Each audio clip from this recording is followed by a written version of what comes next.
Most people grow up believing that buying a home is the smartest financial decision they will ever make. You hear it from parents, friends, financial commentators, and even advertisements. Stop paying your landlord's mortgage, they say. Own your own home because it's an asset. But imagine two people with the same income.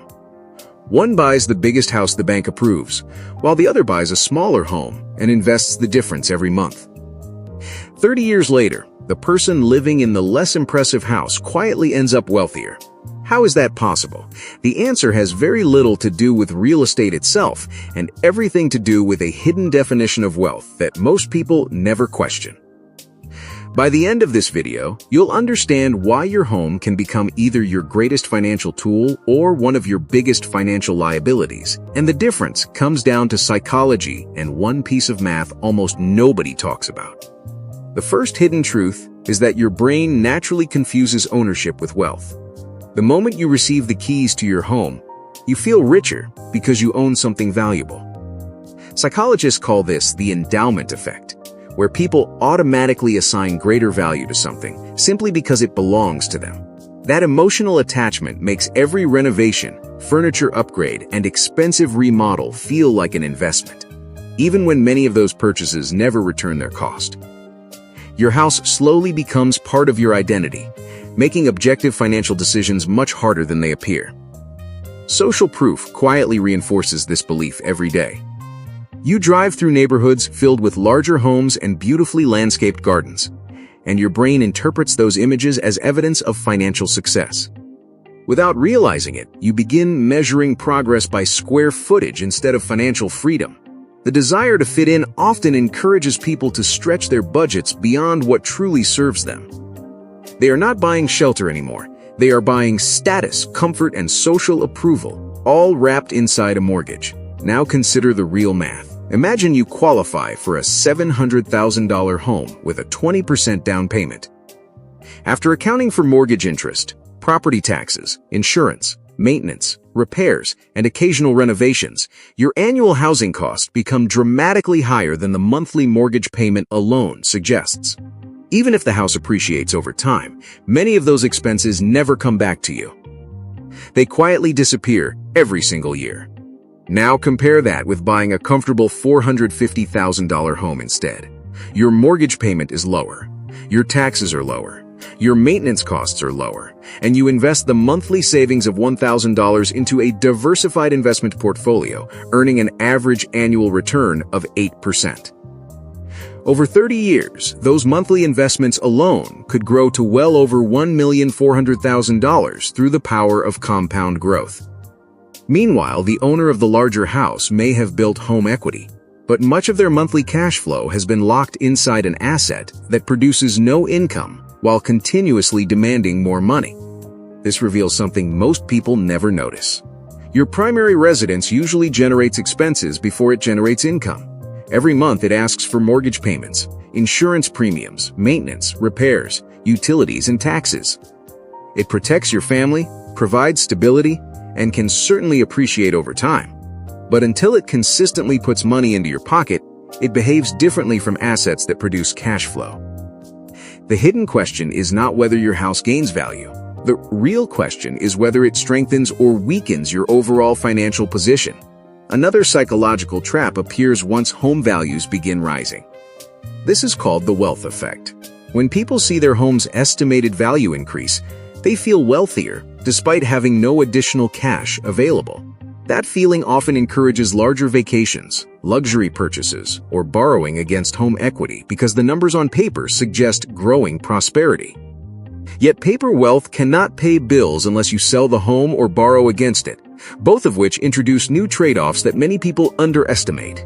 Then comes lifestyle inflation. Instead of asking how much house they truly need, people ask how much house they can afford according to the bank. Banks calculate lending limits, not financial freedom. They optimize for repayment capacity, while you should optimize for flexibility. Those are completely different goals. A mortgage that consumes a large share of your income reduces your ability to invest, change careers, start a business, survive emergencies, or retire earlier than expected. Your home begins limiting your future options rather than expanding them. This leads to another hidden system, known as the optionality principle. Wealth is not simply having valuable possessions. Wealth is having choices. Every dollar committed to maintaining an expensive lifestyle is a dollar that cannot create future opportunities. Financial flexibility often produces greater long-term security than owning the most expensive property your income can support. The person with lower fixed expenses has more room to adapt when life inevitably changes. Think about two neighbors again. One lives in a beautiful house but worries every month about making the mortgage payment because almost every paycheck has already been assigned. The other lives in a smaller home, steadily invests, maintains an emergency fund, and can comfortably handle unexpected expenses. From the outside, the first neighbor appears wealthier. From a financial perspective, the second neighbor possesses something much more valuable: resilience. The difference is invisible because our society celebrates visible assets while overlooking invisible financial strength. This does not mean buying a home is a mistake. Far from it.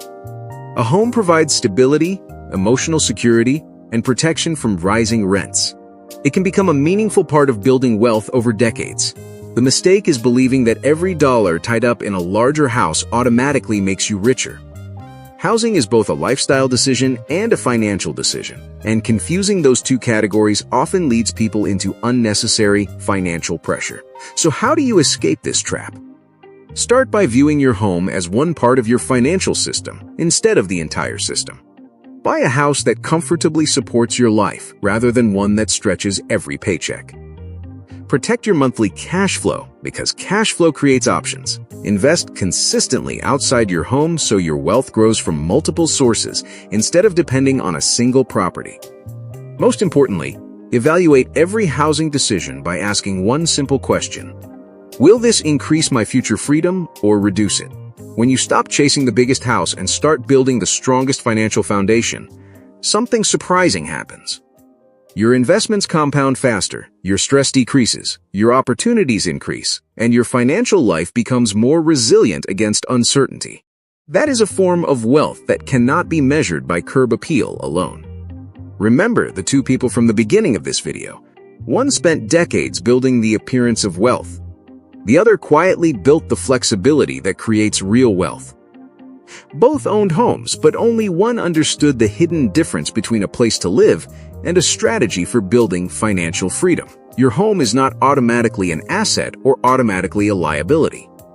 It becomes one or the other depending on how it affects your cash flow, your investment habits, and your future choices. The real math isn't hidden inside the house itself. It's hidden in everything you give up to afford it. If this changed the way you think about money, let me know in the comments whether you believe a home is an asset, a liability, or something in between. If you enjoyed uncovering the hidden psychology and real math behind everyday financial decisions, like this video, subscribe to Unspoken Finance, and join us as we continue exploring the conversations about money that most people never have. Remember, wealth isn't just about numbers. It's about understanding the unspoken side of money.